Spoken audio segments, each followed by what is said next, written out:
Hola, hola, ¿me escuchas? ¿Qué dices, Gabriel? ¿Cómo vas? Bien, bien. Ya te paso.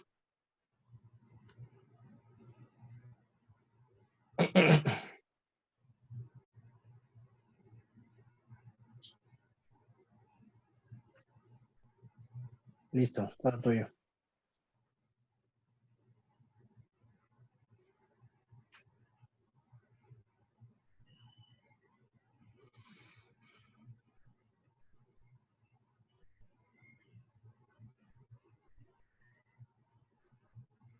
José. Hola, Hola, me encanta ese fondo tuyo. es un presagio. ¿Cómo has seguido?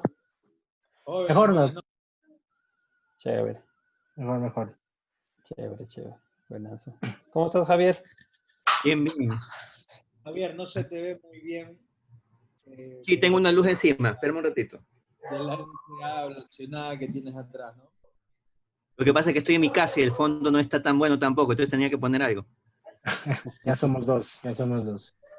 Creo que nosotros que estamos calvos nos brilla la calva, mijo. ¿Eh? Doctor Vallejo, doctor Llorente, buenas noches. José. Fabián, ¿cómo andas? ¿Qué dices, Fabián? ¿Cómo vas? Todo bien. Bueno, Buenas noches, colegas. ¿Qué tal? Buenas noches. Buenas noches. ¿Cómo estás, Diego?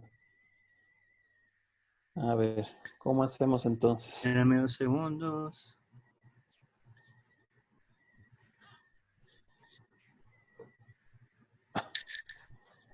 ¿Ya estabas, Javier, de comandante en jefe? Tratando de recordar la clase de ayer. esperemos un ratito, ¿no?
Ya empezó.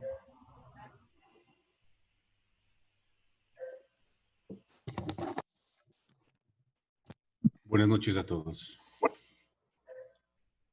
Buenas noches. A ver, Jorge, voy a A tratar ver, de Javier. poner tu pantalla. Ya, A ver si la pones para compartir, ya. para ver que todo La anda. voy a poner este rato. La voy a abrir. Ahí estamos. Ya, estamos bien con tu pantalla. Ujú. Hola, buenas noches. Buenas noches, hola Rita. La que va.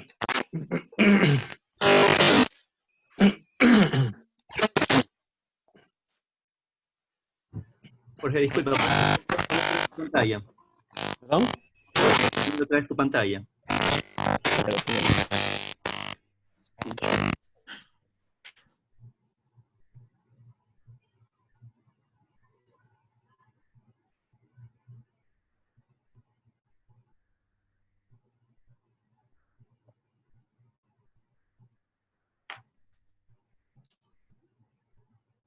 A ver, Javier.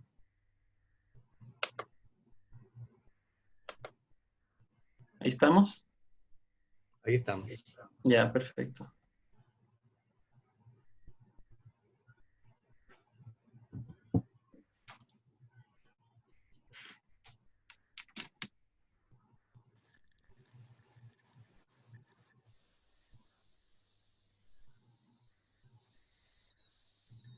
Ahí estamos bien.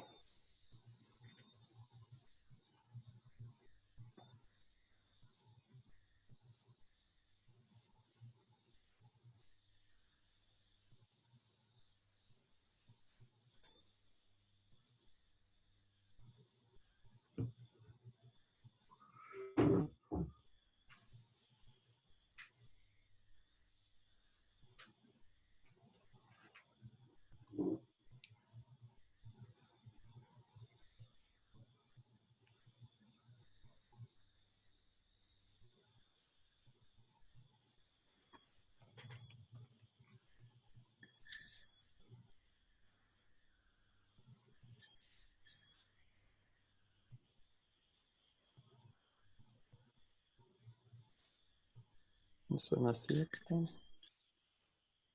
¿Tú avisas para empezar, Javier? En 2 minutos arrancamos, ¿te parece? Ya, perfecto. ¿Cuántos tenemos conectados?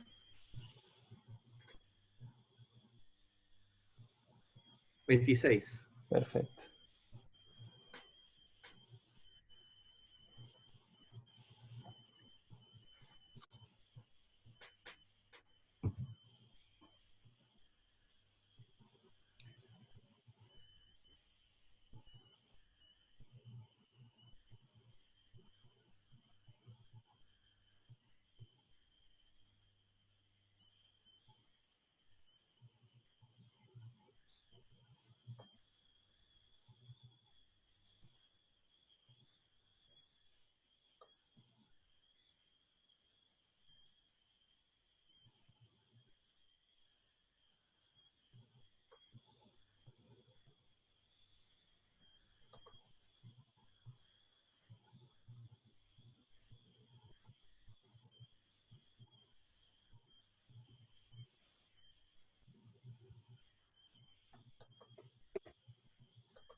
Bueno, son las 7 en punto, ¿arrancamos?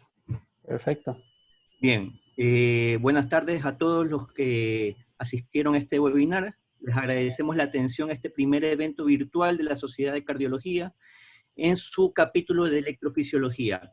El día de hoy vamos a dar comienzo a una serie de charlas periódicas en diferentes temas referentes a las arritmias, ya sean presentaciones, debates, casos clínicos, donde expondremos los distintos tratamientos y perspectivas de los electrofisiólogos del país. En estas charlas presentaremos a los distintos grupos de electrofisiología del país y esperamos poner a consideración casos que sean similares a los que tienen en su práctica diaria y a su posible resolución. El día de hoy, nuestro expositor es el doctor Jorge Luis Arbaiza Simón, cardiólogo electrofisiólogo, formado en el Servicio de Electrofisiología del Instituto de Cardiología de La Habana, Cuba, en el año 2002, jefe del Servicio de Cardiología del Hospital Los Andes de Quito, miembro de la Sociedad Ecuatoriana de Cardiología y miembro de la Sociedad Latinoamericana de Ritmo Cardíaco. Jorge nos va a exponer acerca del flúter auricular, las características anatómicas, fisiológicas, pasará a explicarnos sobre el tratamiento farmacológico invasivo y su casuística. La modalidad de hoy es una charla magistral donde ustedes a través del chat podrán hacer preguntas que serán canalizadas por mi persona, tratando de cubrir la mayor parte de estas. Con ustedes el doctor Jorge Luis Arbaiza. Muchas gracias, Javier. Te agradezco por esta presentación y a su vez, pues agradezco a la Sociedad Ecuatoriana de Cardiología y agradezco pues al capítulo de electrofisiología que estamos en plena formación, estamos uniéndonos todos los electrofisiólogos del país con el objetivo pues de poder llevar un poquito esta información a las personas. Bueno, como decía Javier, el día de hoy vamos a hablar del flóter auricular, vamos a mencionar las diferentes opciones terapéuticas que tenemos para tratar esta arritmia. Vamos a empezar un poquito mencionando qué cosa es el flóter auricular, cuáles son las opciones terapéuticas. A ver, no quiero caminar esto. Ya se trabó. Espérame un ratito. Ahí está, ya. A ver, bueno, en primer lugar, ¿qué cosa es el flóter auricular? El flóter auricular está considerado dentro de las taquicardias macro reentrantes. Sabemos que el mecanismo de reentrada es el mecanismo común a una serie de arritmias del corazón. Es uno de los mecanismos más frecuentes que encontramos como etiología de la mayoría de arritmias cardíacas. Y en este caso es una macro reentrada. Le decimos así porque se circunscribe a una zona amplia del corazón. En este caso, fundamentalmente suele ser la aurícula derecha. Si vamos a hablar de el flóter auricular común, que es lo que más nos va a llevar en la charla de hoy, vamos a mencionar otros tipos de flóter, pero nos vamos a circunscribir básicamente lo que es el flóter auricular común. Bueno, este flóter auricular común, como ustedes pueden ver en la gráfica, tiene dos tipos, dos formas de presentación. El flóter común, por decirlo así, en giro antihorario y el flóter común con giro inverso o con giro horario. Y de esa misma manera, pues, se van a observar las diferentes formas de presentación, sobre todo en el electrocardiograma. Podemos observar estas ondas que le decimos patrón en sierra dentada. Entonces, básicamente, ¿qué es lo que ocurre? El giro que da alrededor de la aurícula derecha suele tener una frecuencia de 300 latidos por minuto o 200 milisegundos. Habitualmente puede oscilar, puede estar entre 240 o 350 latidos por minuto. Si hablamos en milisegundos, de 250 a 170. Y debemos considerar ahí un poco, decimos que lo clásico es 300 por minuto, pero debemos considerar un poco la influencia de fármacos. Muchas veces estamos recibiendo al paciente ya tomando algún tipo de medicación y este ciclo típico o común de 300 por minuto puede estar un poco modificado, generalmente un poco más baja la frecuencia cardíaca por el hecho de que esté recibiendo algún fármaco antiarrítmico y eso nos podría dar un poquito de confusión. Pero generalmente cuando recibimos al paciente con el flóter auricular común, que muchas veces está con lo que llamamos conducción 2-1, que ya vamos a ver los ejemplos, está latiendo, el ciclo está girando a 300 por minuto y por lo tanto el 2-1 se va a presentar como una taquicardia típica a 150 por minuto. Entonces, cuando hablamos de en qué se basa precisamente esto, pues aquí tenemos un poco lo que es la anatomía del istmo cabo-tricuspidio y la zona de la cresta terminal y la zona del istmo cabo-tricuspidio, que son digamos que los componentes anatómicos más importantes para que ocurra este flóter. En este flóter aquí tenemos el ejemplo, un flóter que está girando en sentido antihorario y aquí vemos que en esta zona hay un fenómeno que se llama anisotropía miocárdica. Esto nos va a producir una conducción de forma asimétrica. Hay una conducción en el sentido longitudinal y transversal que es diferente, tienen diferentes velocidades de conducción y por eso es que cuando colocamos un catéter en la zona de la cresta terminales podemos encontrar estos registros que están bifurcados. Y en cambio, cuando baja el impulso hacia esta zona, hacia la zona como tal del istmo cabo-tricuspidio, lo que tenemos es un enlentecimiento en la conducción. Entonces, al observar este enlentecimiento de la conducción, podemos decir pues que esta es la zona clave, por decirle así, para que el giro pueda perpetuarse y perpetuarse. Y por lo tanto, cuando vamos a hablar ya de la terapia específica, en este caso de la ablación, sabemos que eso es nuestro target, es decir, ese es el punto en el cual vamos a incidir para tratar de modificar esta arritmia. En esta diapositiva quería mostrarle que no solamente existe pues el flóter típico o flóter común. Como ven aquí, las que hay relacionadas con la aurícula derecha y relacionadas con la aurícula izquierda. Básicamente el flóter común o típico, como les dije, tiene dos formas de girar, antihorario y horario, y en este caso esos dos giros están dependiendo del istmo cabo-tricuspidio, pero en la aurícula derecha también puede haber macro reentradas relacionadas con cirugías previas como atriotomías o parches y pueden haber algunas que no sean dependientes de eso, que puedan estar en otra zona. Y en la aurícula izquierda también podemos encontrar por atriotomía o no atriotomía, por ejemplo, en un paciente que se pueda haber operado quizás de válvula mitral, y también el fenómeno que estamos viendo en los últimos años, que es la taquicardia macrorreentrante izquierda, que es posterior a una ablación de las venas pulmonares. Entonces aquí se muestra también los patrones, el patrón negativo típico que se ve en el flóter común y en el flóter no común la otra forma de girar, ¿no? Entonces, como les decía, no es la única forma. Existen estos otros flóter que le decimos flóter cicatrizal, que básicamente están relacionados o con una herida o con que hayamos tenido, por ejemplo, en una cirugía previa, y aquí podemos ver esta escara que tuvo que ver con el corte, o con la presencia de un parche que puede ser por un cierre de CIA que se haya hecho en una edad temprana del paciente, y cómo alrededor de estos obstáculos anatómicos puede haber pues un giro del impulso eléctrico y de esa manera producirse el flóter auricular. Y este es el que les mencionábamos hace un momento, el flóter izquierdo. Es un flóter relacionado con las quemaduras que en este caso hacen como incisiones dentro del miocardio de la aurícula izquierda y cómo se pueden generar ciclos alrededor de estas quemaduras que se provocaron y nos pueden provocar esta característica flóter izquierdo que está relacionado pues posterior a una ablación de venas pulmonares. Entonces, aquí les quería mostrar básicamente ya con ejemplos lo que es el flóter común, tanto en el sentido antihorario como horario, ¿no? Aquí vemos un flóter que está con una conducción que está regular, digamos que esta es la conducción ideal, por decirlo así, una conducción 4-1, en el cual el paciente tiene una frecuencia cardíaca de 75 latidos por minuto, digamos que bastante adecuado, y vemos el patrón, pues, este que le decimos en sierra dentada, negativo en la pared inferior y positivo en B1, que es lo que nos dice la característica del flóter común antihorario. Pero también podemos tener el flóter común horario, en el cual está girando al revés, pero depende del istmo cabo tricuspidio, y tenemos las ondas F que son positivas en la pared inferior y negativa en B1. Entonces, aquí quise poner esto, 2 taquicardias, mismo paciente. ¿Qué quiere decir esto? Esto es un mismo paciente que tiene un flóter auricular istmo dependiente, en el cual en condiciones, digamos que relativamente normales, puede estar girando de esta manera y produciéndome una taquicardia que en este caso está un poco modificada. Fíjense que la distancia que hay entre una onda F y otra F no es de 300 por minuto, es más baja, está a 240 latidos por minuto.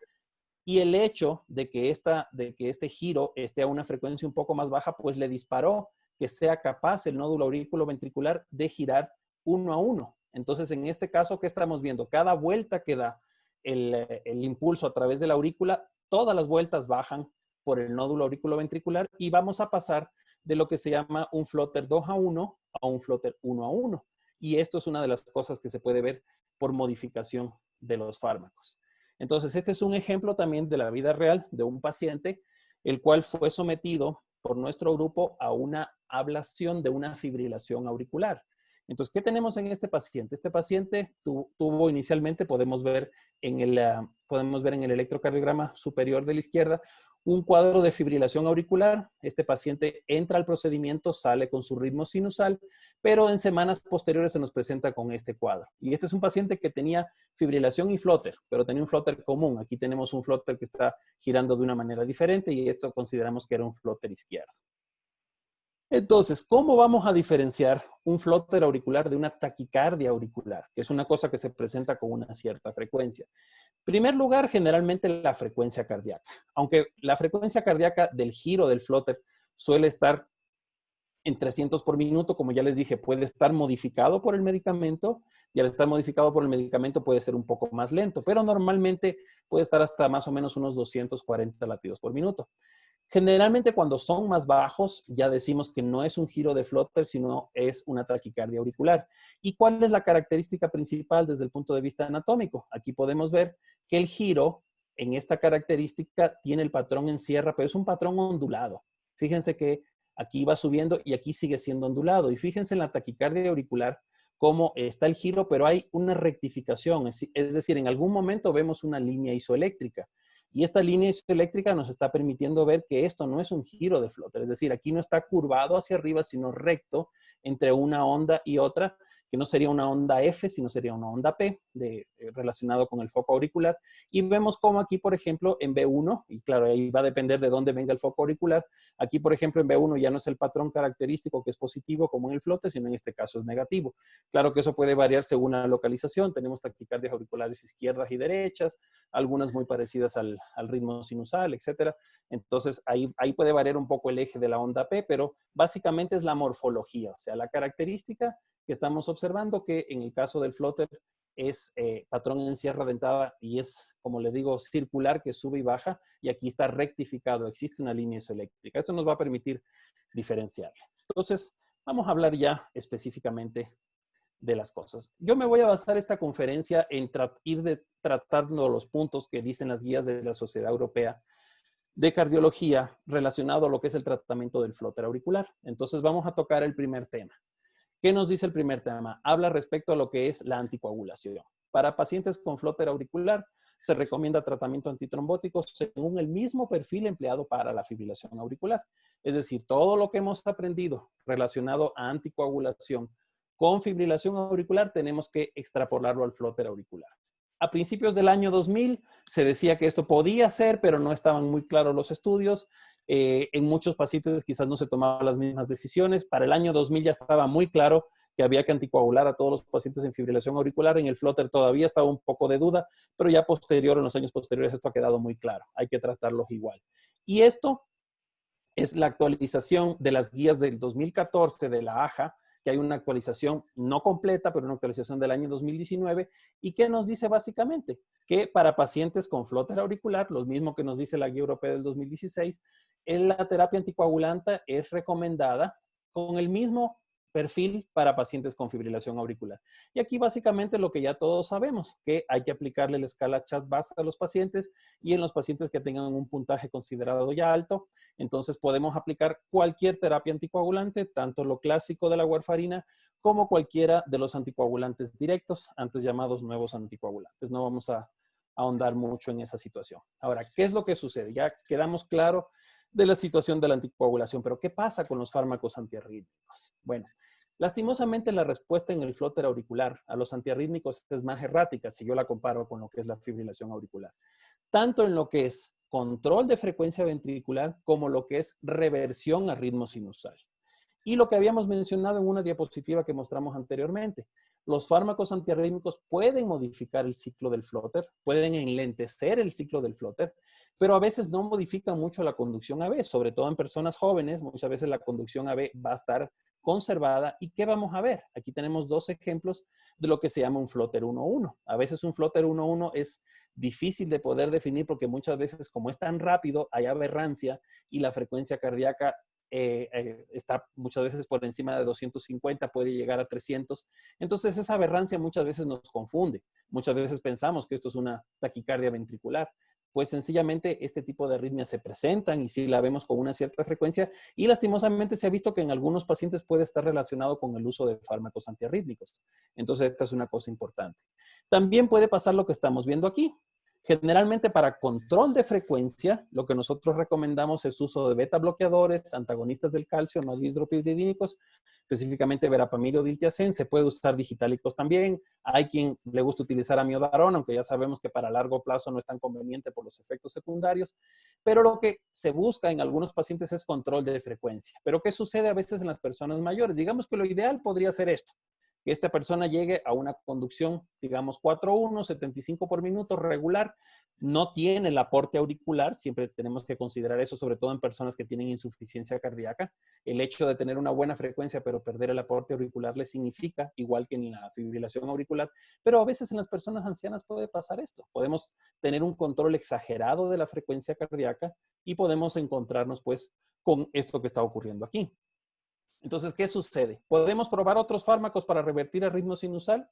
Podría emplearse clase 1, propafenona, flecainida, siempre y cuando el paciente no tenga una enfermedad isquémica conocida, o podría utilizarse también amiodarona sotalol, pero tenemos que considerar que no es el mismo grado de éxito que podemos encontrar en la fibrilación auricular. Entonces, es muy importante esto. ¿Y qué tenemos también? Algo que vemos con una cierta frecuencia en la práctica clínica. Pacientes que tienen fibrilación auricular, le empezamos con el medicamento, muchas veces amiodarona, ¿y qué vemos? Van al segundo control a la consulta y resulta que están con la frecuencia más alta, pero regular. Y entonces le hacemos un electrocardiograma y vemos que este paciente pasó de fibrilación auricular a flóter auricular. Entonces, ¿qué es lo que ocurre? Muchas veces los fármacos antiarrítmicos aumentan esta anisotropía miocárdica que les habíamos mencionado, tanto en la crista como en el istmo. Entonces, esto puede favorecer a la presencia de un flóter auricular. Entonces, estas son cosas que pueden ocurrir. En el segundo punto, vamos a hablar, ya hablamos de los fármacos, vamos a hablar de otros métodos que podrían emplearse para ayudar a tratar de revertir el ritmo sinusal, que en este caso serían la cardioversión eléctrica o el uso de marcapasos, sobreestimulación auricular. La sobreestimulación auricular quizás en los últimos tiempos se ha dejado un poco de hacer. Se puede hacer a través de un catéter que vaya por vía transvenosa o se puede hacer por vía transesofágica también, con los electrodos transesofágicos que ya casi no existen, son difíciles de conseguir porque en muchos lugares ya no lo utilizan, pero hay mucha gente que lo usa todavía. ¿Y qué es lo que se busca? Tratar de ponerse a nivel del esófago, buscar un registro auricular o a través de un catéter que vaya por vía venosa, ya sea por vía superior o inferior, llegar a la zona de la aurícula y ahí hacer una sobreestimulación, es decir, buscar un encarrilamiento de lo que es el flóter auricular, estar a una frecuencia por encima del flóter. Aquí tenemos un paciente con flóter que está con una frecuencia un poco por debajo de 300 por minuto, la frecuencia del flóter. Se le estimula en la orejuela derecha a 320, se logra la captura y al momento de salir, pues sale en ritmo sinusal. Entonces, esto puede ser una alternativa a la cardioversión. Posiblemente podría servirnos en alguna situación, digamos que medio emergente, en la cual existen las condiciones para hacerlo. Sabemos que es menos utilizada, como les pongo aquí, puede utilizarse tanto transvenoso como transesofágico, y puede ocurrir que por la sobreestimulación, una frecuencia muy alta, el paciente también pudiera pasar a una fibrilación auricular. Aquí les quería mostrar que los marcapasos externos que normalmente tenemos en las emergencias de los hospitales sirven porque los modernos tienen dentro de la opción de las diferentes opciones aumentar la frecuencia máxima, que generalmente es 160 o 180, aquí dicen por 2 o por 4. Entonces todos los modelos, casi todos los modelos actuales tienen esto, y entonces eso quiere decir que yo puedo duplicar, si lo pongo en 150, le pongo por 2, me saca 300 por minuto, y yo puedo dar esa estimulación a esa frecuencia y de esa manera capturar la orejuela derecha. Entonces, ¿cuál es la otra opción? La cardioversión. La cardioversión es algo que se utiliza todavía, por supuesto. Ahora, ¿qué es lo que sucede? La cardioversión tiene, digamos que unas ciertas ventajas, digámosle entre comillas, con respecto a la fibrilación. Quizás que se puede utilizar cargas un poquito más bajas, generalmente con 100 joules o incluso menos. Cuando utilizamos los desfibriladores bifásicos nos puede servir. ¿Qué es lo que sucede? En dependencia del tiempo, pero casi siempre estos pacientes van a requerir un ecocardiograma transesofágico. ¿Ya? Programamos el desfibrilador en una forma sincrónica y ¿qué es lo que se ha visto también? Que algunas personas mencionan que quizás lo que es la duración de que el paciente se mantenga con un ritmo sinusal después de la cardioversión puede ser un poquito mejor que lo que es el flóter auricular.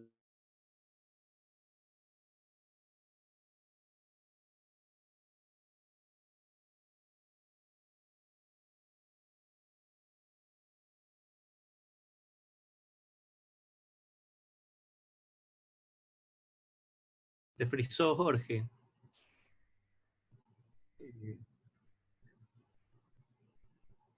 Esperemos que se conecte un ratito el doctor Arbaiza.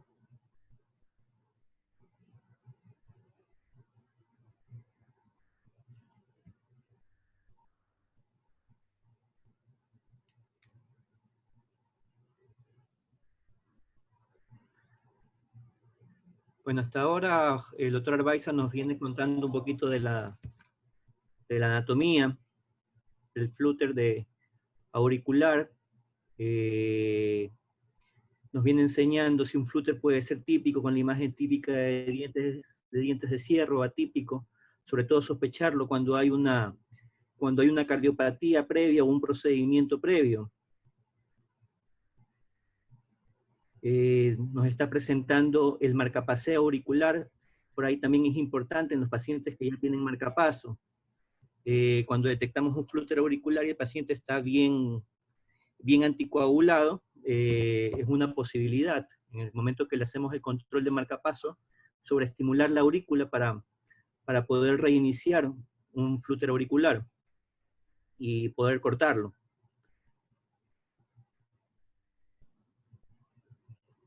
Es importante recordar siempre que un flúter se lo debe manejar como una fibrilación auricular. El paciente debe estar bien anticoagulado.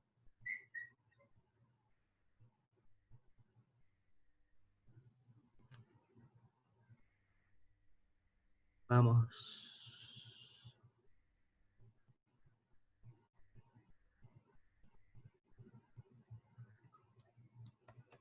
Vamos a ver qué pasa con Jorge.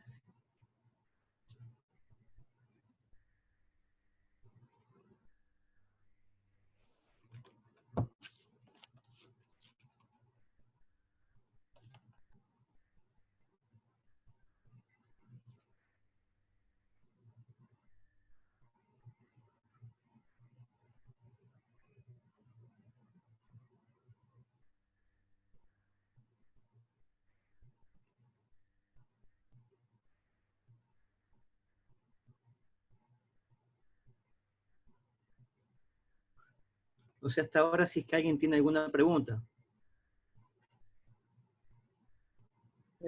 Javier, ¿cómo estás? José Llorente te saluda.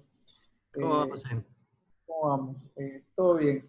Interesante la charla, principalmente por más o menos determinar los mecanismos para el entendimiento de esta arritmia, ¿no? Que es una arritmia muy común en la práctica clínica que se encuentra generalmente en los hospitales y principalmente que acuden a la muy bien explicado por el doctor Arbaiza, lo que es el mecanismo de lo que es la macrorreentrada. Es importante saber, ¿ya? Porque a partir del entendimiento de lo que es la macroentrada, a nivel de lo que es este antiauricular, uno puede tener opciones de tratamiento al entender la fisiopatología de la arritmia, ¿ya?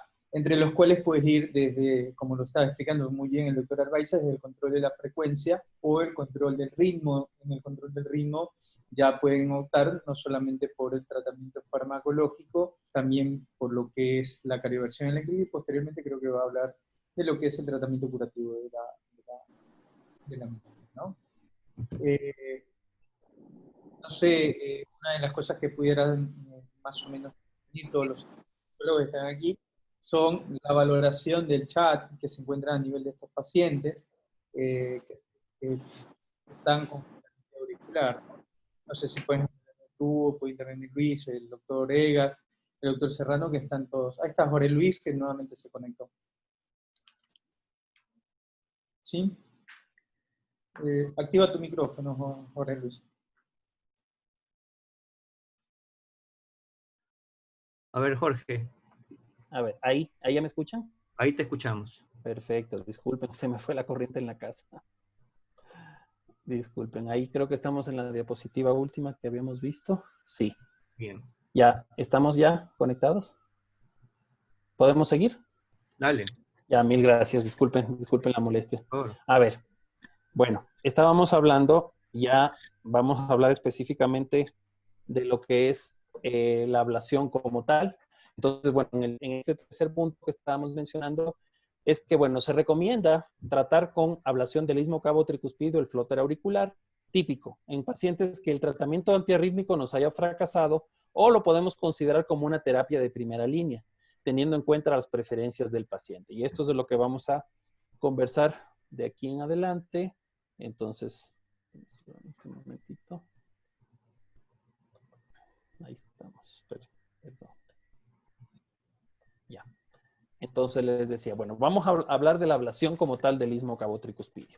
Aquí en esta representación podemos ver la zona a la cual nos vamos a dirigir, que es la región del istmo o puente cabo tricuspidio. Está conformado entre la válvula tricúspide y la vena cava inferior, y esta línea que está representada aquí, digamos que de forma artificial, es lo que vamos a tratar nosotros con el catéter de ablación, de producir una quemadura en esa zona. Básicamente, ¿cómo se ve en lo que es la fluoroscopía? Pues podemos observar aquí, lo clásico es utilizar 3 catéteres. Utilizamos habitualmente un catéter que va para el seno coronario, un catéter que nos coge todo lo que es la pared anterior de la aurícula derecha. Aquí podemos utilizar o un catéter duodecapolar, es decir, de 20 polos, son los catéteres halo que se llaman, o también podemos utilizar un catéter decapolar donde la distancia interelectrodo sea mayor, sea generalmente de 5 milímetros.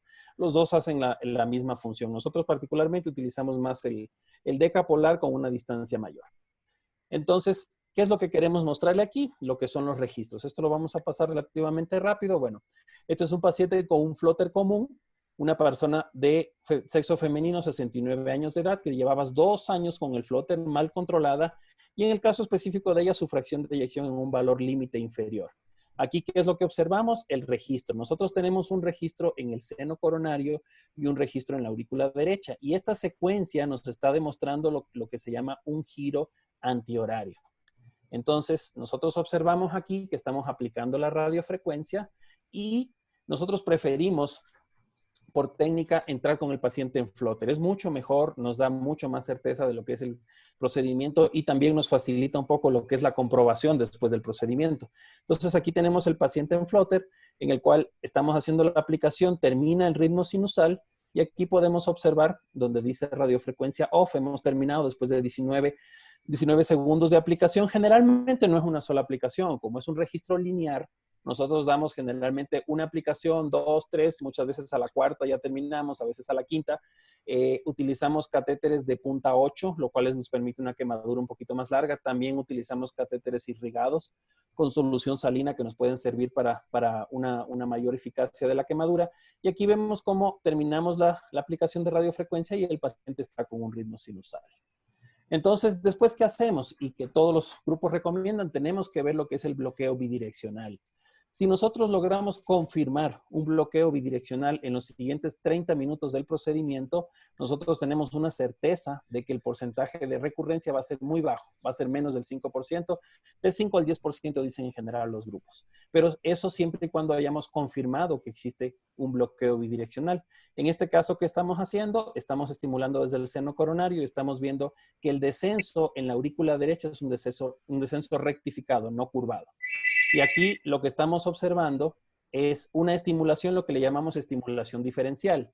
Y esto es para ver en el otro sentido el bloqueo bidireccional. ¿Qué es lo que hacemos? Estimulamos desde 2 puntos diferentes de la aurícula derecha y vamos a medir la distancia hasta la aurícula del istmo. Y aquí podemos ver que esta distancia está más corta, estimulando desde el 1-2 y estimulando desde el medio de la aurícula. Vamos a ver que la distancia es más larga. Entonces hacemos estas mediciones y esa diferencial es la que nos permite ver pues que este paciente está con un bloqueo exitoso del istmo cavo-tricúspide. Aquí tenemos otro ejemplo. Este es un paciente que tenía flóter y fibrilación. Paciente de 46 años con fibrilación paroxística con tratamiento a tope, propafenona 900 miligramos al día. El paciente siempre se presentaba en fibrilación en la consulta, pero curiosamente cuando ya se programa para la ablación, el paciente está en flóter auricular. Entonces, ¿qué decidimos? Bueno, que teníamos que primero ir a hacer la ablación del flóter, aprovechando que el paciente estaba con un flóter. Entonces, entra procedimiento, hacemos la aplicación de la radiofrecuencia, regresamos a la fibrilación, al ritmo sinusal, perdón. Pero fíjense, muy rápido, y a los pocos segundos, vemos que empieza a disparar extrasístoles con una morfología diferente. Y al poco rato tenemos una arritmia diferente, con una secuencia diferente que inicialmente está regular, pero después ya vemos una irregularidad entre lo que es el seno coronario y la aurícula derecha. Este paciente tenía fibrilación auricular también, ¿ya? Entonces aquí les quiero mostrar lo que nos ha ayudado mucho en estos últimos 3 años en hacernos más exitoso la ablación del flóter y más rápida sobre todo. Es el uso del eco intracardíaco. Como podemos observar aquí, esto es una imagen donde observamos aurícula derecha y ventrículo derecho. Entonces el catéter está entrando por aquí, este es el catéter de ablación y esta es la zona del istmo cavo-tricúspidio. Está viniendo de la vena cava inferior y esta es la válvula tricúspide. Empezamos la aplicación de radiofrecuencia por aquí y ya empezamos a notar que en esta zona hay un poco de edema. Seguimos avanzando, el catéter se va retirando. Fíjense cómo el tejido se va poniendo un poquito más blanco, más lúcido en lo que es el eco. Seguimos sacando un poco el catéter. Fíjense cómo ya toda esta zona está un poquito blanquecina. Y terminamos de sacar el catéter y fíjense cómo toda esta zona, que es el istmo cabo tricuspidio está más blanco que el resto, quiere decir que aquí está quemado. Bueno, esto es un istmo, vamos a decirlo así, bonito. Aquí se ve bien, a veces podemos ver sacos, a veces podemos ver unas zonas que son como unas pequeñas ondulaciones aquí, que esas son las que justamente cuando no podemos hacerlo con eco, muchas veces el catéter no abarca bien. El eco pues nos ayuda muchas veces a distinguir anatomías difíciles de istmo cabo tricuspidio. Pero fíjense la ayuda técnica que nos representa utilizar el eco intracardíaco. Entonces, aquí viene una disyuntiva. Tenemos también lo que es el mapeo tridimensional, pero tenemos que definir para lo que es flóter convencional, es decir, para pacientes que se encuentran con esta arritmia que es del istmo cabo tricuspidio, si lo vamos a hacer con mapeo electroanatómico o lo vamos a hacer de la forma convencional, con mapeo convencional, como hemos mostrado hasta aquí. Pues bueno, buscando he encontrado esta clasificación que me pareció interesante, que divide, ¿no? ¿Cuándo utilizar en un flóter mapeo tridimensional? Bueno, se dice que podría ser una indicación clase 1 cuando debe utilizarse en quienes no requieran, o sea, quienes requieran que el tiempo de fluoroscopía sea bajo, básicamente embarazadas y niños. Ahí podríamos decir que sería una indicación clase 1. ¿Por qué? Porque el mapeo 3D podemos hacer incluso ablaciones con cero fluoroscopía. Eso es una de las grandes ventajas que tiene. Ahora, en los pacientes, ¿qué indicaciones sería clase 2A? Puede utilizarse el mapeo electroanatómico cuando sepamos que existen alteraciones anatómicas previas como cirugías cardíacas previas. Ahí muchas veces vamos a pensar que la ablación no es sismo dependiente, entonces ahí nos puede ayudar mucho el mapeo tridimensional. O en pacientes que han tenido recurrencia de ablación. Y si supimos que en el primer procedimiento, por ejemplo, nos encontramos con estas anatomías un poco diferentes, posiblemente utilizar el mapeo tridimensional nos pueda servir. Pero aquí viene esto, la ecocardiografía intracardíaca es una herramienta útil, deseable en la ablación del istmo y posiblemente sumado lo que es el mapeo convencional con el eco intracardíaco, pues nos puede hacer el equivalente a hacer un mapeo electroanatómico y de esa manera pues tenemos esta gran ventaja, ¿no? Y aquí se dice que carece de utilidad para su uso rutinario en lo que es una ablación que podemos considerar, digamos que relativamente sencilla, istmo dependiente, por la diferencia que puede haber en el costo, ¿no? Entonces aquí les quiero mostrar una paciente. Esta la hicimos en el año 2003, esto fue desde hace algunos años, y esto es con el primer sistema de mapeo tridimensional que tuvimos, el sistema clásico. Aquí tenemos una paciente que tiene un flóter auricular que aparentaría ser un flóter común. Vemos una morfología aquí negativa y positiva en B1. Sin embargo, tenía un antecedente de cierre de CIA con parche cuando tenía 2 años. Tiene un síndrome de Down, 6 años en ese momento, y desde los 4 años tenía esta arritmia, como ven, con una conducción 2A1, una clase funcional 2.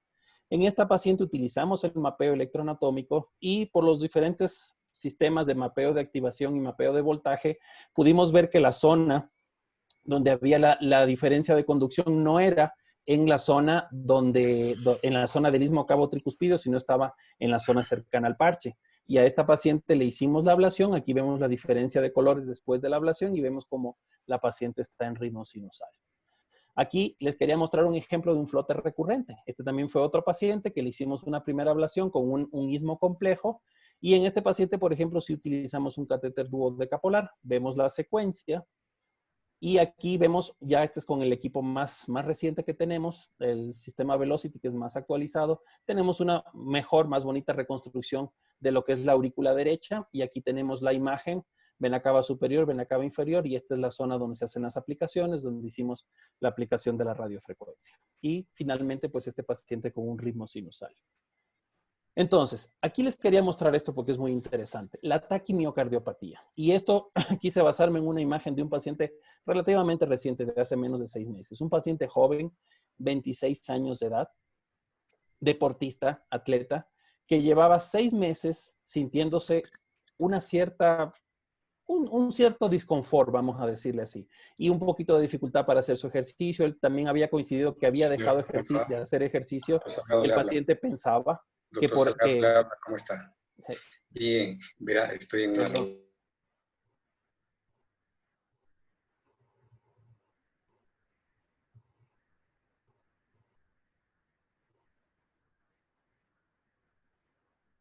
Jorge, espera un ratito que no te escuchamos. A ver, dale Jorge de vuelta. ¿Ya? ¿Ahí me escuchan? Sí. Ya, perfecto. Entonces les decía que en este paciente, este es un hombre joven que llegó con dificultad para respirar, no en una falla cardíaca franca, Pero cuando se le hace el ecocardiograma, y este ya es la imagen del eco transesofágico previo al procedimiento, tenía una fracción de eyección de 20% y un ventrículo izquierdo, como ustedes le ven, dilatado, con una contractilidad bastante débil. Pero un paciente joven al fin, con relativamente buena clase funcional, pero que estaba con un Flutter 2:1, llevaba, por lo que nosotros consideramos, más o menos unos 6 meses. Y aquí, ¿qué es lo que podemos ver?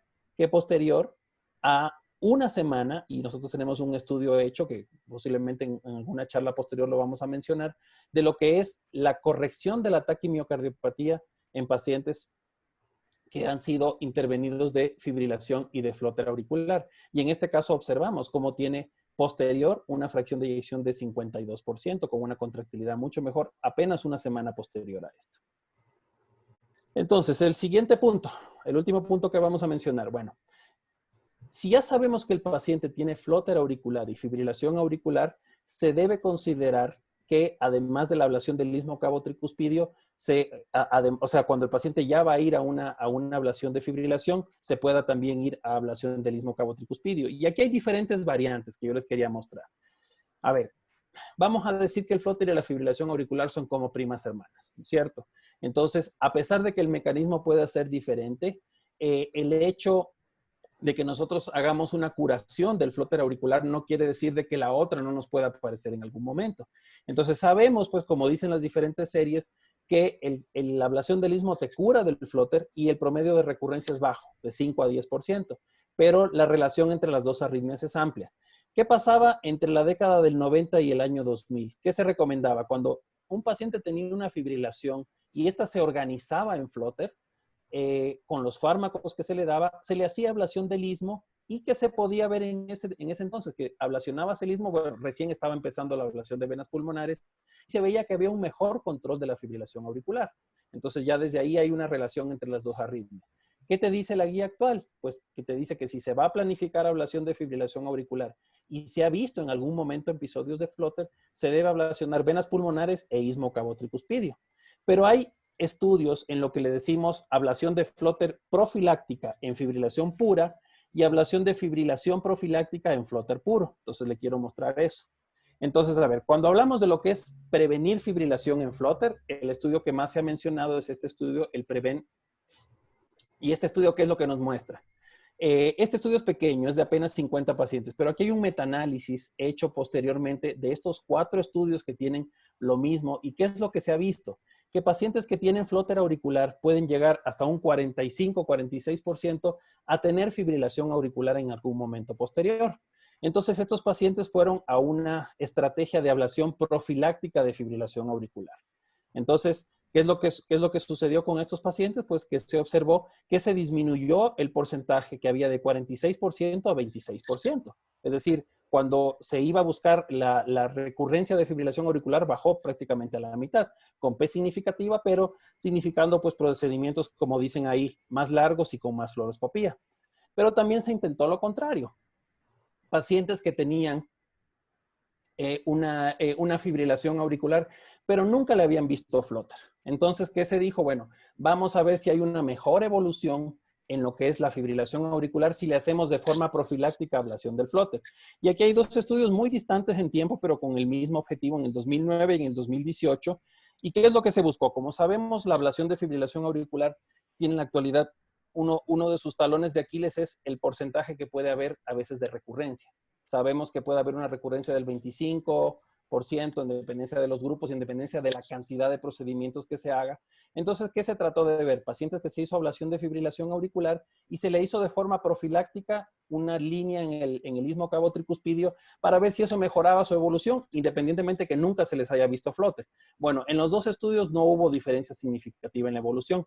Entonces, ¿qué te dice? Si tú nunca viste Flutter y solamente fuiste a hacer ablación de FA, como que no sería conveniente hacer ablación de Flutter, salvo que hayas visto las 2 arritmias, en cuyo caso sí conviene. Y aquí también este es un estudio que me interesó ponerlo porque es de hace un mes, es muy reciente, y habla con respecto a técnicas. A ver, hay una técnica en radiofrecuencia que se llama la fuerza de contacto. En el país no lo tenemos todavía, pero posiblemente pronto lo tengamos, y son unos catéteres especiales donde tú, cuando registras el sitio de contacto, te dicen la fuerza en gramos en la cual estás poniéndote en contacto con ese tejido. Entonces, la fuerza de contacto ha demostrado eficacia y mejores resultados en fibrilación auricular. ¿Qué se quiso hacer en este estudio? Ver si en flóter auricular había la misma mejoría, vamos a decirle así, en cuanto a que haya menos recurrencia, en cuanto haya más éxito, etcétera. Y, por ejemplo, no se demostró que la fuerza de contacto pudiera ser una técnica superior a lo que es la ablación. Básicamente, ¿por qué? Porque los números que tenemos en flóter ya son números muy altos. Yo creo que es muy difícil lograr subir a números mayores de los que tenemos, porque en realidad en la inmensa mayoría de los grupos los porcentajes de éxito son muy altos, 95, cercanos al 100%, y el porcentaje de recurrencias es muy bajo. Quería terminar rápidamente con nuestra experiencia como grupo.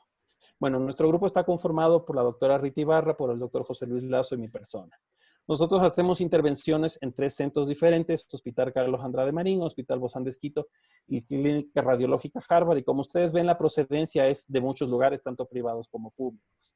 Tenemos una casuística de 209 casos. Y queríamos mostrarle, en primer lugar, que ustedes vean cómo ha ido incrementando el número de pacientes que se han ido realizando ablación de flóter. ¿Por qué? Porque cada vez estamos más confiados en el éxito de este tipo de procedimientos. Entonces, bueno, quizás en este último año tenemos un bache aquí, primero porque no se ha acabado el año y segundo porque ha habido un bajón muy importante en estos últimos 2 meses con lo de la pandemia. Pero fíjense cómo ha habido un incremento sostenido en los últimos años. Cuando vamos a analizar, por ejemplo, la utilidad del eco intracardíaco, nosotros lo estamos aplicando desde el año 2017. Como ustedes ven, tenemos 41 casos desde el año 2017 con el eco intracardíaco. Y esta imagen se las quería mostrar por lo interesante. ¿Por qué? Porque esta es una imagen de la orejuela que fue lograda con un eco intracardíaco. Entonces, desde que dominamos un poco mejor la técnica, que nos damos cuenta, podemos intentar hacer el paciente hacer la ablación sin tener que hacerle el eco transesofágico el día previo, sino que sencillamente empezamos el procedimiento, pasamos la sonda de eco y vemos directamente que la orejuela esté limpia y seguimos el procedimiento. Nos ahorramos hacerle el eco transesofágico. Claro que eso en todos los pacientes no va a ser así. Muchas veces, pues el paciente que tengamos ya una certeza mayor, que haya estado bien anticoagulado, etcétera, podemos seleccionarlo de esa manera, pero fíjense la utilidad que nos da esta metodología, ¿no?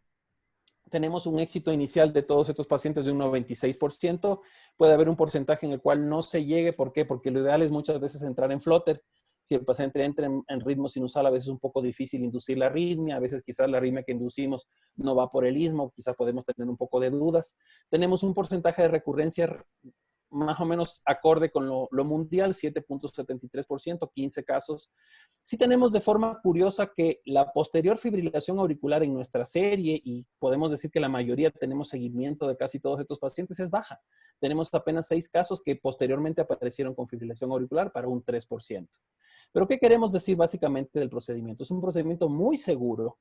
Incluso en la actualidad, ya en los últimos años lo hacemos bajo anticoagulación total, porque las guías actuales recomiendan eso. El paciente entra a anticoagulación, puede ser con warfarina, puede ser con anticoagulantes directos, y esto es muy fácil de manejar en el procedimiento. Las complicaciones son muy bajas. Tenemos 2 pacientes que tuvieron un SB posterior y complicaciones vasculares. Interesante esto, a pesar de la anticoagulación, tenemos complicaciones vasculares de 0%, importantes, vamos a decirle así, ¿no?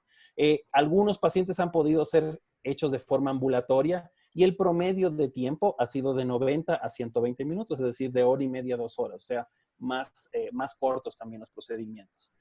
El mapeo convencional, nosotros recomendamos el mapeo convencional como método de elección para el flóter auricular común, salvo contados casos como lo que hemos mostrado. ¿Qué es lo que nos trae el mapeo convencional? El costo se reduce notoriamente. Aquí en el país, cuando hablamos entre un mapeo convencional y un mapeo tridimensional, podemos estar hablando del doble o a veces más el costo por lo que son materiales.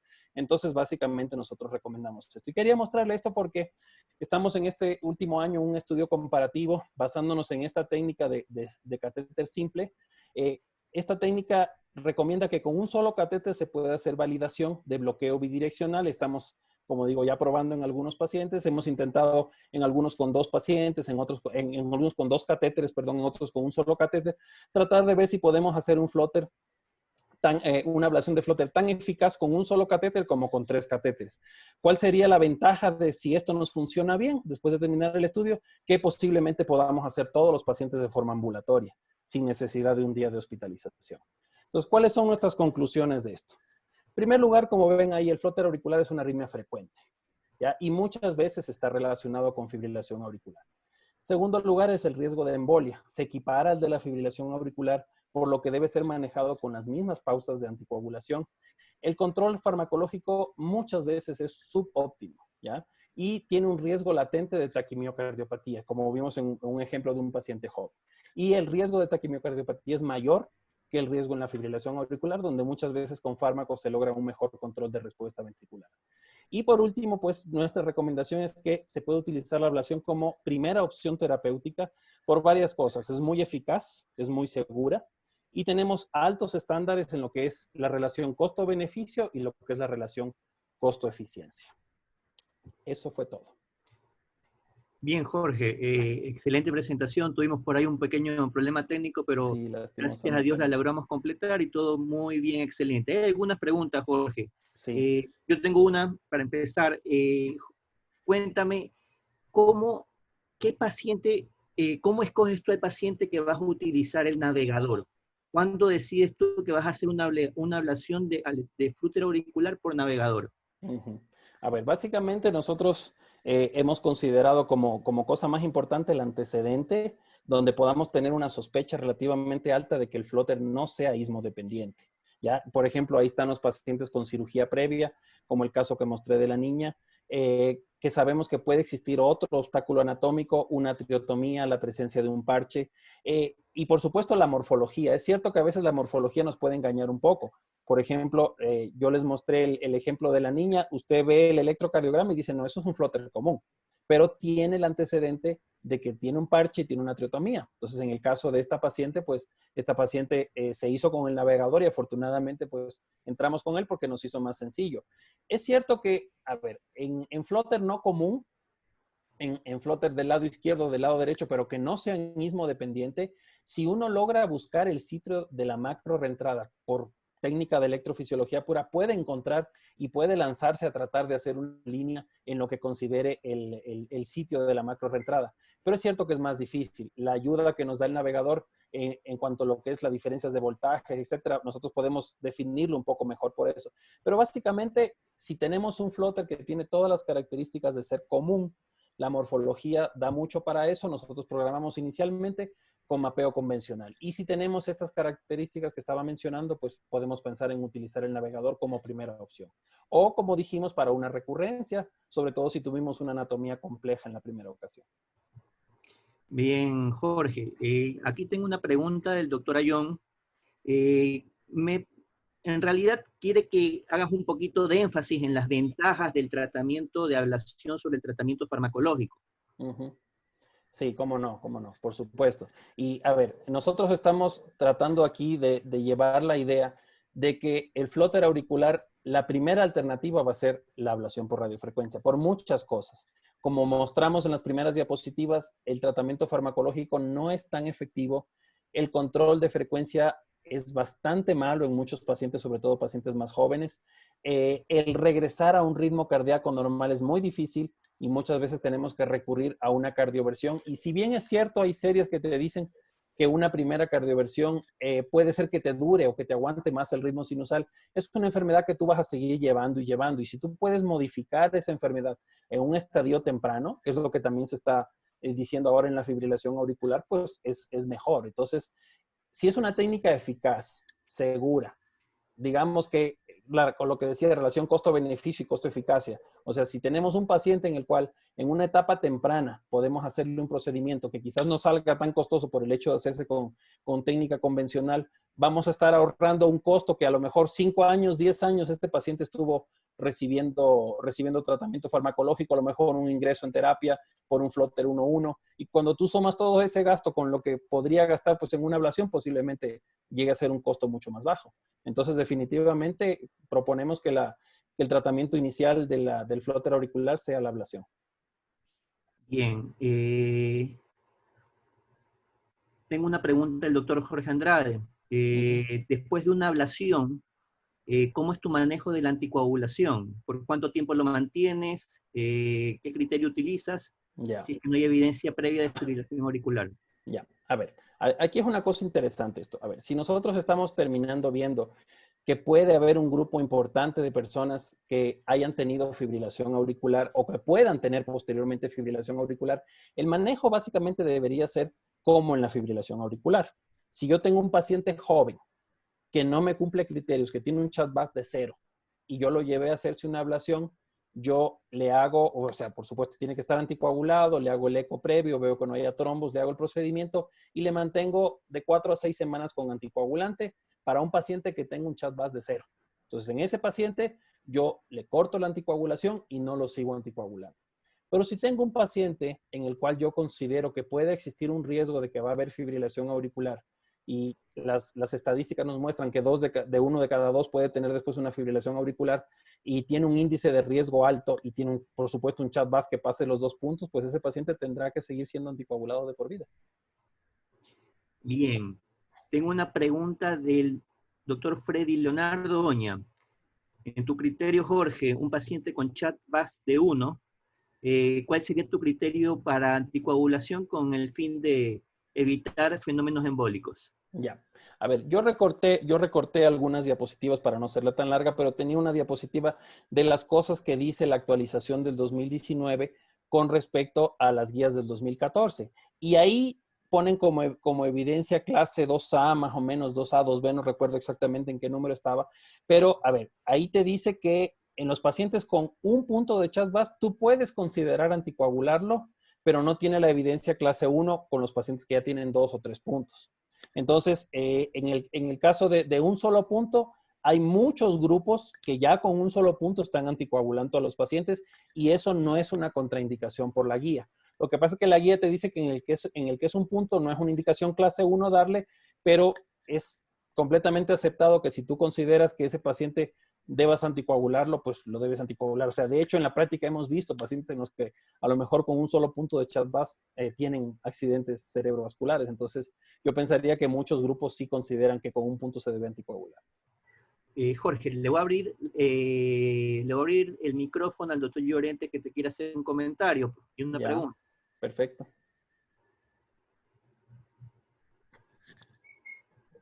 Excelente presentación.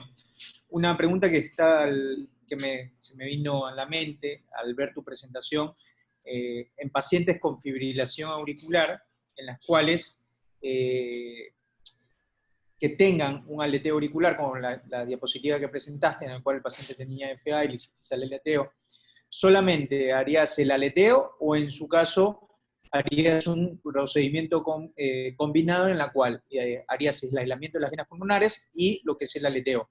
O en su caso, el aleteo y esperarías a ver si existe recidiva. Muchas gracias, excelente presentación. Gracias, José. A ver, si yo tengo un paciente en el cual clínicamente yo tengo la demostración de que hay las dos arritmias, se supone que la recomendación es hacer las dos ablaciones, es decir, ablación del flutter y ablación de la fibrilación auricular. Ahora, ¿qué pasa? Muchas veces, se tienta por lo más fácil y dice, bueno, sí tiene flutter, le he visto 2 veces fibrilación, pero casi todo el tiempo está con flutter. A ese paciente a lo mejor yo le hago la ablación del flutter y posiblemente en 1 año, 2 años se vaya a aparecer con una fibrilación auricular. Es cierto, por lo que yo les mencionaba, de que en los años 90 y en los años 2000, cuando recién empezaba la ablación de fibrilación auricular, se vio que en los pacientes que tenían fibrilación, pero tú le lograbas, digamos que, regularizar en flutter, cuando le dabas fármaco antiarrítmico, se veía que en ese grupo yo le hacía ablación de flutter y mejoraba el manejo de la fibrilación auricular. Pero con las cosas que tenemos ahora, si tenemos disponibilidad de poder hacer ablación de flutter y de fibrilación auricular, si yo he visto clínicamente, si yo he detectado en el electrocardiograma las dos arritmias, es preferible hacer las dos ablaciones. Bueno, de hecho, muchas veces uno entra a hacer la fibrilación auricular y ya después de todo el tiempo que está quemando las venas pulmonares, sencillamente sale, hace la línea y se terminó. O sea, ya esa línea te toma pues un tiempo mucho más corto de todo lo que te puede haber tomado la otra arritmia. Pero estaba también estos estudios que les mostré interesantes, ¿no? En los cuales quizás, por ejemplo, este del flutter, que te dice, bueno, yo voy a entrar por un flutter, no he visto fibrilación auricular, sin embargo, sabemos que puede haber una evolución, pues se podría plantear esta alternativa. O sea, esto de decir flutter puro, fibrilación pura, a veces es un poco, digamos que, un poco más en palabras que en la vida real, ¿no? Como sabemos, puede haber una relación casi en la mitad de los pacientes de las dos arritmias. Bien, le voy a dar la palabra al doctor Diego Egas.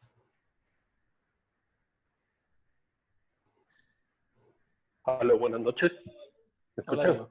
Sí. ¿Cómo le va, mi Diego. doctor? Primero, felicitarle. Una extraordinaria presentación, muy clara, muy académica para todos los colegas.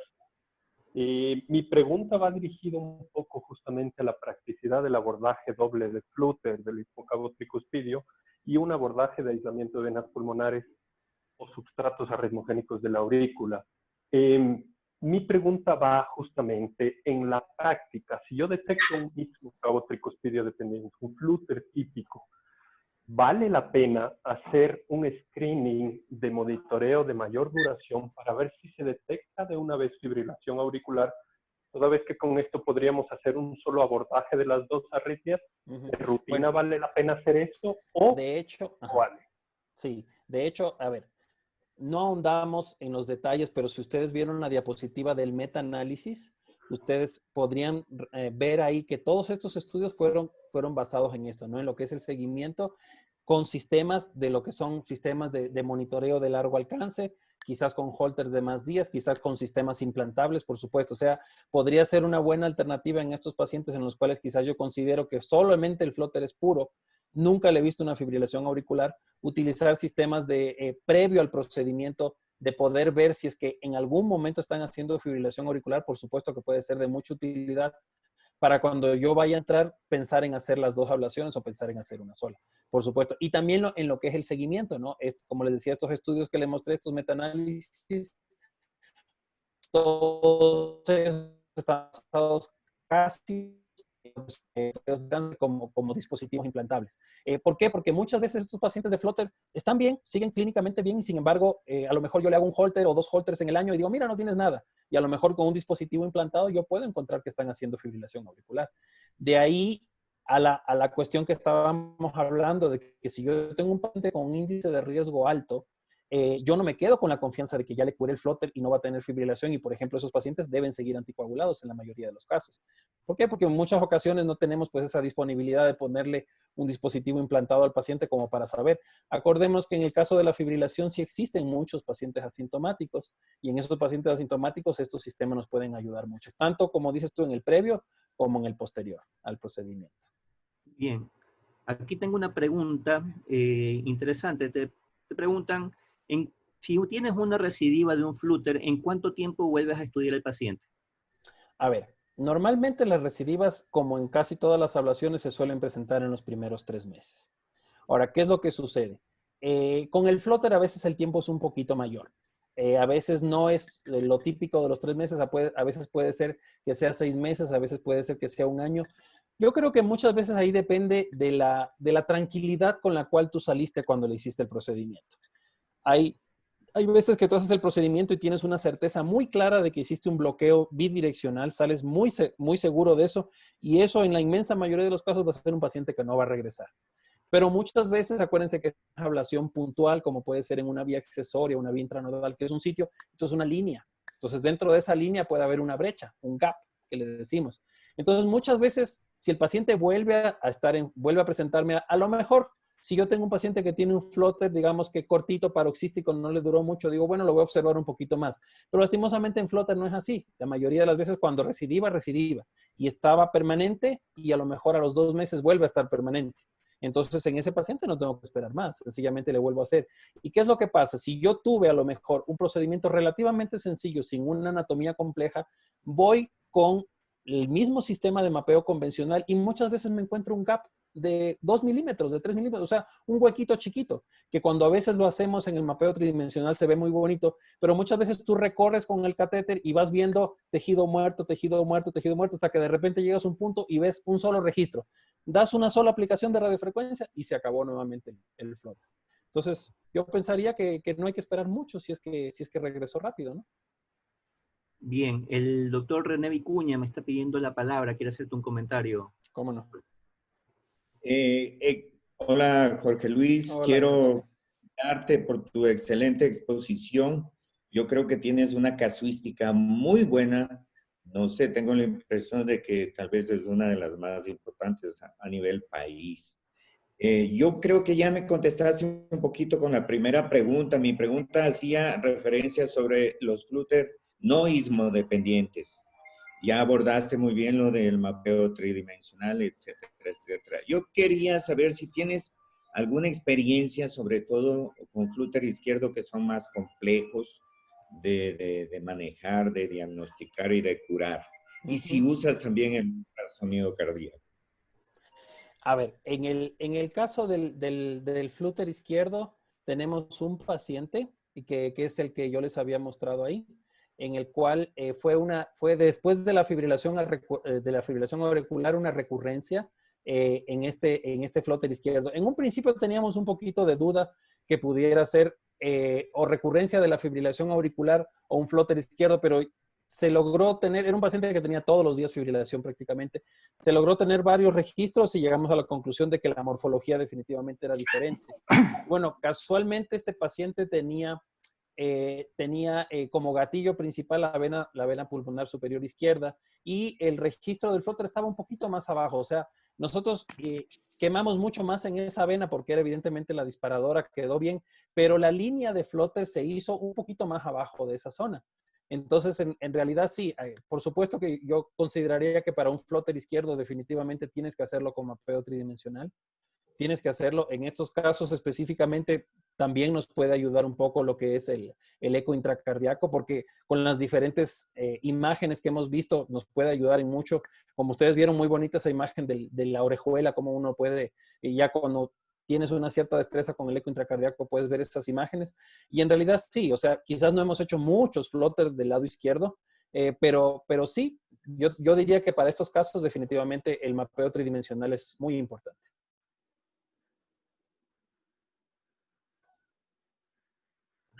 Jorge, el doctor Ayón te va a hacer una pregunta. Claro, con gusto. Bueno, primero felicitarte por la exposición muy didáctica, muy clara. Realmente tienes una casuística muy importante, como dijo el doctor Vicuña, y yo creo que es muy importante. Con respecto a dos cosas que son interesantes, yo estoy de acuerdo que los aleteos típicos de auricular derecha no necesitan el mapeo electroanatómico. Nosotros en nuestra casuística que alternas tu fibrilación auricular con flúter auricular. Cuando tú ves en el eco que tiene dilatación de ambas aurículas, tú tratas de ver cómo es la estrategia, si vas a entrar solamente por flúter o si entras en fibrilación auricular, lo haces y después en la espera tú le haces la línea del istmo. Eso de ahí a veces es difícil, por eso yo creo que la forma de tratar de ver si es una sola arritmia o son dos arritmias es muy importante el tema que tú lo tocaste. El eco intracardíaco es fabuloso, a ti te permite mayor seguridad y me encantó eso que tú al aplicar ves el edema en todo el istmo que se va desarrollando. Es impresionante. Mi pregunta es, tú lo haces para una cuestión técnica, ¿usas para ablacionar el istmo irrigado o un catéter de 8 milímetros? En realidad hemos utilizado los dos. La imagen que les puse es de un catéter convencional. Cuando tú lo haces con un catéter irrigado, la imagen es más espectacular todavía, parece una fuente de agua que está saliendo. Conversábamos con Javier el otro día cómo se ve lo que le decimos el plop, que es cuando tienes un aumento de la impedancia brusco y parece que estuviera estallando dentro de la aurícula este tejido que en este caso se produce, ¿no? Este aumento brusco de la impedancia. Utilizamos los dos en realidad. Utilizamos el catéter de 8 milímetros o utilizamos el catéter irrigado. Muchas veces puede depender un poco de los recursos del paciente. Sabemos que el catéter irrigado cuesta bastante más el sistema que utilizamos para la infusión de solución salina.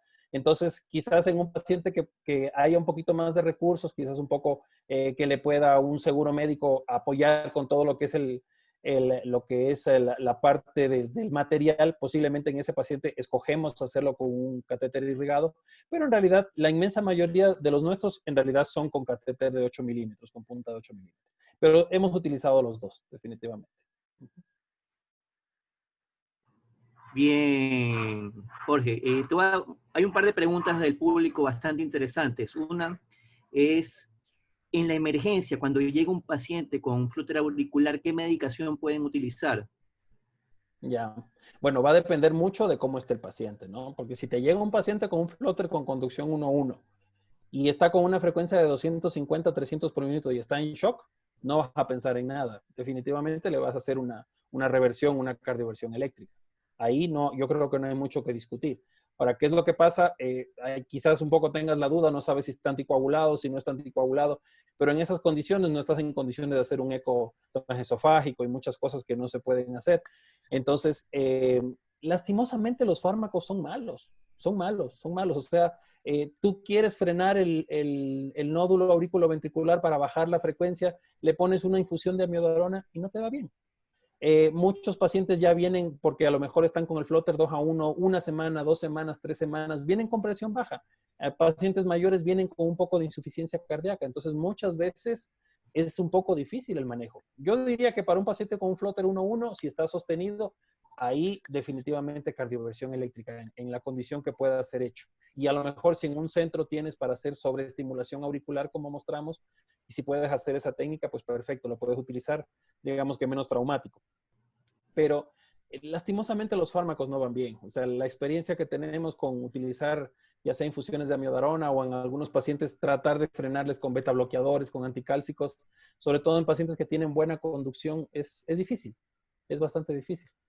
Bien, Jorge, otra pregunta del público. ¿Desde qué edad se le puede hacer a un paciente una ablación de flóter auricular o de fibrilación auricular? Pues yo pienso que no hay ningún límite de edad. Si tenemos, por ejemplo, como el caso que mostramos, una niña de 6 años, que desde los 4 tenía un flóter, que estaba empezando a hacer una taquimiocardiopatía y que estaba sintomática en una clase funcional 2, pues esa paciente se hizo bajo anestesia general con un sistema de mapeo tridimensional y se le hizo. Yo pensaría que límite no hay. Nosotros en la casuística del año pasado, sobre todo, que fue la que más hicimos en el hospital, tenemos pacientes de 85 años, de 80, de 78, pacientes con edad, pacientes con EPOC, pacientes con múltiples enfermedades que el año pasado hicimos y tuvimos una muy buena respuesta con muy buenos resultados. Entonces yo diría que el límite no hay, ni para abajo ni para arriba. Bien, la siguiente en tomar la palabra es la doctora Rita Ibarra, pero antes quiero, para ver si aprovechamos también a la doctora, hay una pregunta aquí que dice que este método es interesante por estar lejos de aplicar en los pacientes de Ministerio y de Seguro Social. Entonces aquí hay algunos electrofisiólogos que trabajamos tanto como en el Ministerio como en el Seguro, entonces para aprovechar y den su experiencia. Doctora Rita Ibarra. Bueno, en primer lugar, felicitarle a Jorge Luis por la presentación, ha estado muy clara.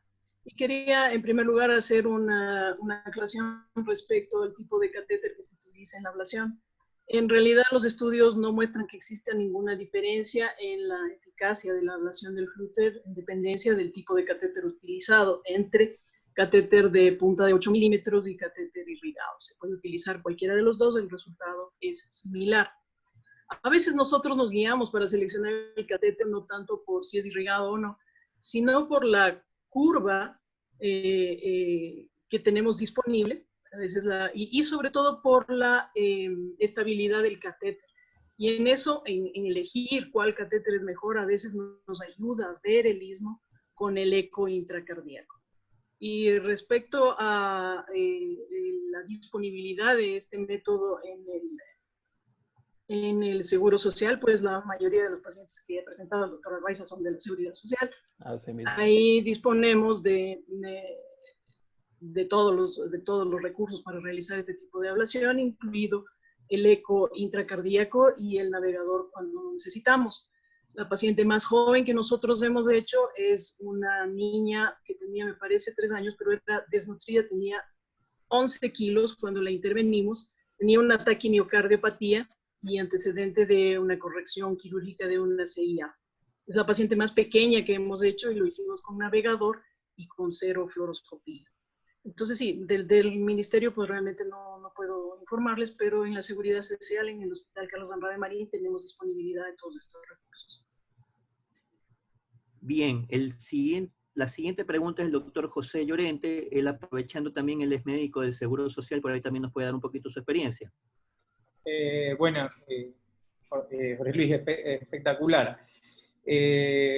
Una de las cosas que antes Diego te preguntó de cómo hacer el seguimiento con los monitores implantables. Muchas de las personas no se les pueden hacer monitores implantables. Uno es cuánto tú haces los controles y cómo los sigues a los pacientes con posteriormente a la ablación de lo que es el aleteo auricular. Y segundo, nosotros en el Hospital Teodoro Maldonado Carbo en el 2018 ya hemos hecho unas 160, creo que, ablaciones. Hasta ahora con muy buena tasa de éxito en lo que es el aleteo auricular. Nosotros también estamos haciendo todo tipo de ablación, no solamente en los pacientes del Teodoro, sino también en los otros prestadores externos que también utilizamos, o también nos llegan pacientes del Ministerio de Salud y lo que es el IES, ¿no? Sin más, eso lo que quería saber, mejor dicho, para que se quede un poquito más en claro de cómo nosotros los electrofisiólogos seguimos a estos pacientes y decidimos cuándo no o cuándo sí cortar lo que es la anticoagulación. Creo que en ese punto quedó como que un vacío en la pregunta que te hizo Diego.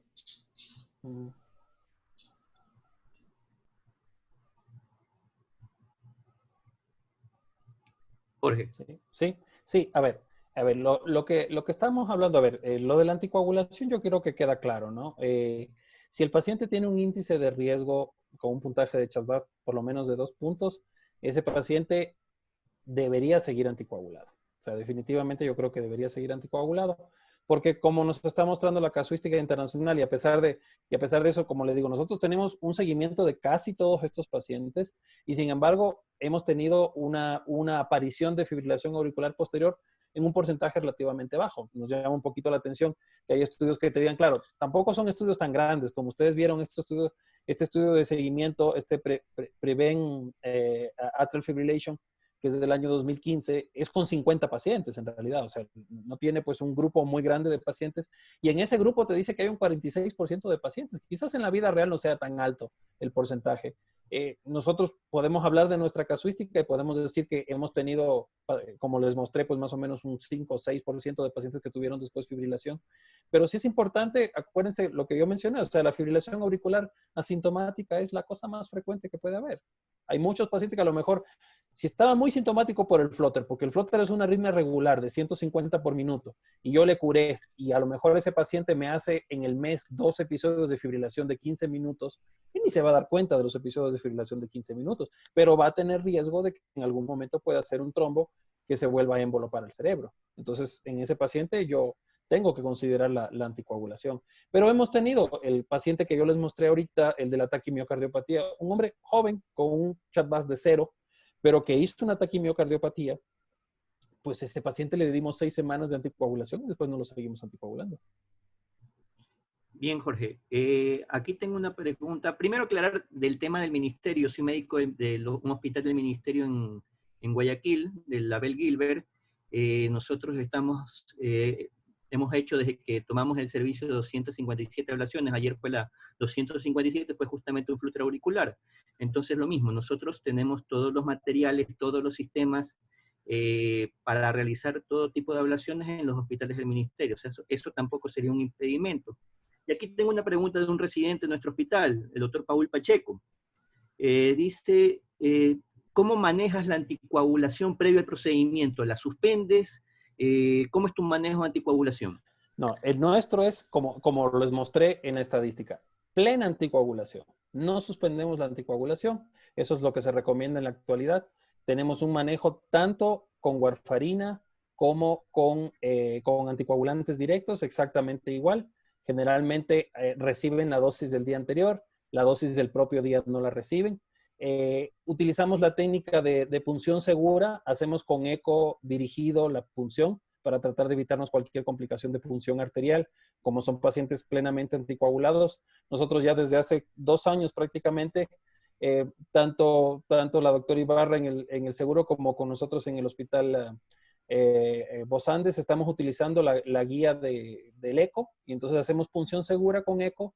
Hemos tenido prácticamente 0 de complicaciones vasculares y también tenemos la técnica de después dar el punto de sutura en la zona de punción. Retiramos el introductor, damos el punto de sutura, lo dejamos por unas horas y en realidad el porcentaje de hematoma es prácticamente nulo, es muy bajo. Entonces estos pacientes deben entrar con anticoagulación y de esa manera, llevando de esa manera, hemos evitado también los problemas cerebrovasculares. Es cierto que cuando es ablación de fibrilación auricular, que puede existir un poquito más de riesgo porque estás trabajando en cavidades izquierdas de que hagas una embolia cerebral. Pero en pacientes con flutter tienes riesgo también y por lo tanto lo manejamos con anticoagulación completa, sin ningún problema. Si es paciente joven, igual tenemos que anticoagularlo previo para el procedimiento. Hacemos el eco transesofágico previo para confirmar que no haya coágulos y hacemos el procedimiento, sencillamente. Bien, Jorge. Aquí hay dos preguntas bastante técnicas. La una es de Alexander Ruales. Él pregunta por los catéteres de alta densidad, por el HD Grid y el Penta-Ray. ¿Qué opinión tienes en este tipo de taquicardias macroreentrantes y taquicardias cicatrizales? Ya.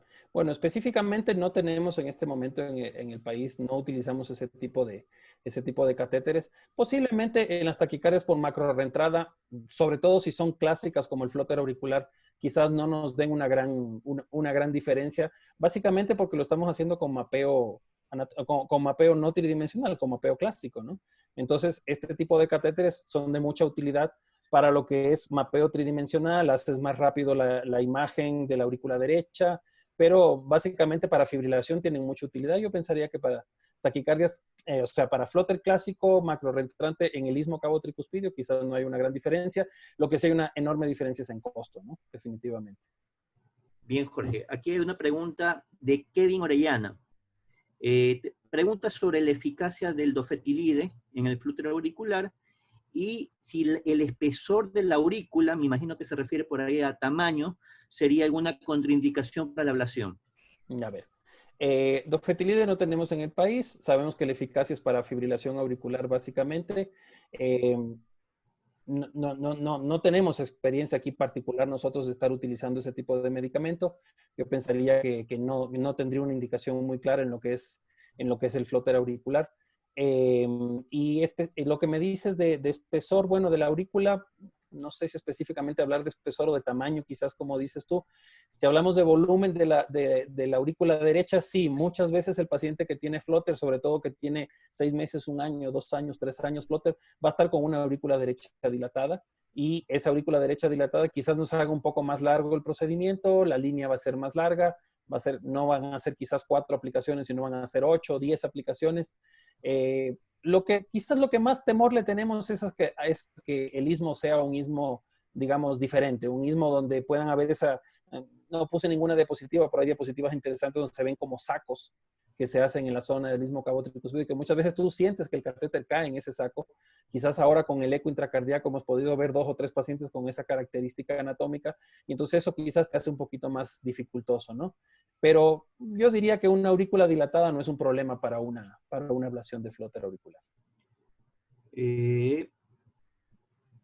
Bien, tengo una última pregunta del doctor Diego Egas.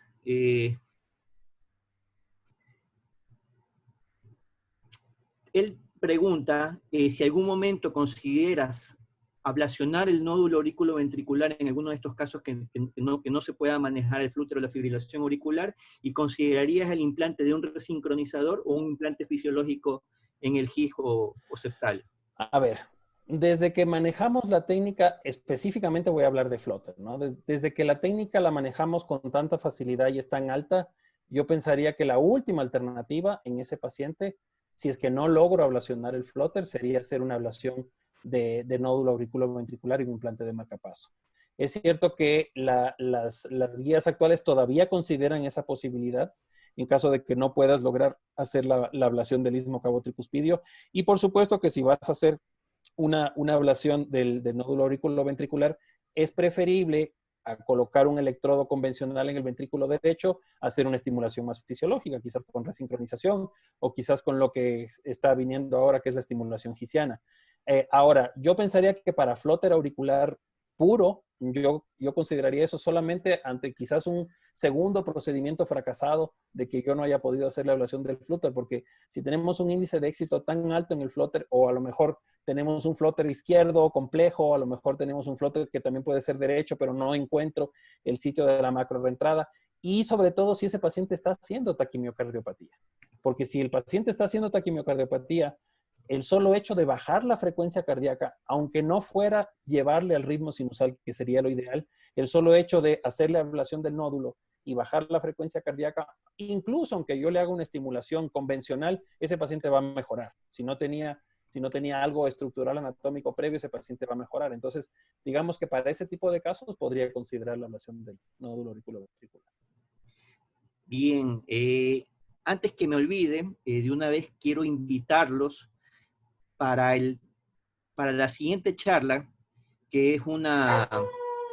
Disculpen que tengo un perro vecino que también quiere opinar. La próxima charla es sobre denervación parasimpática y fibrilación auricular, criolación versus radiofrecuencia, el doctor Diego Serrano y el doctor Diego Egas. La fecha de esta charla es para el 24 de junio. Aquí me están preguntando los costos privados. En realidad eso depende de cada centro y creo que se debería hablar por interno. Claro, por supuesto. Pero bueno, yo creo que sería todo. Estamos contra el tiempo. Muchas gracias, Jorge. Agradezco a todos. Tuvimos una gran acogida, más de 100 personas presenciando esta exposición, entonces es un excelente comienzo. Y espérenme un ratito que el doctor Llorente quiere decir algo. Ah, no, tienes la mano alzada, discúlpame, ya te vi la cara. Y bueno, de verdad que muy emocionado y muchas gracias a todos los presentes. Gracias, muchas gracias a todos.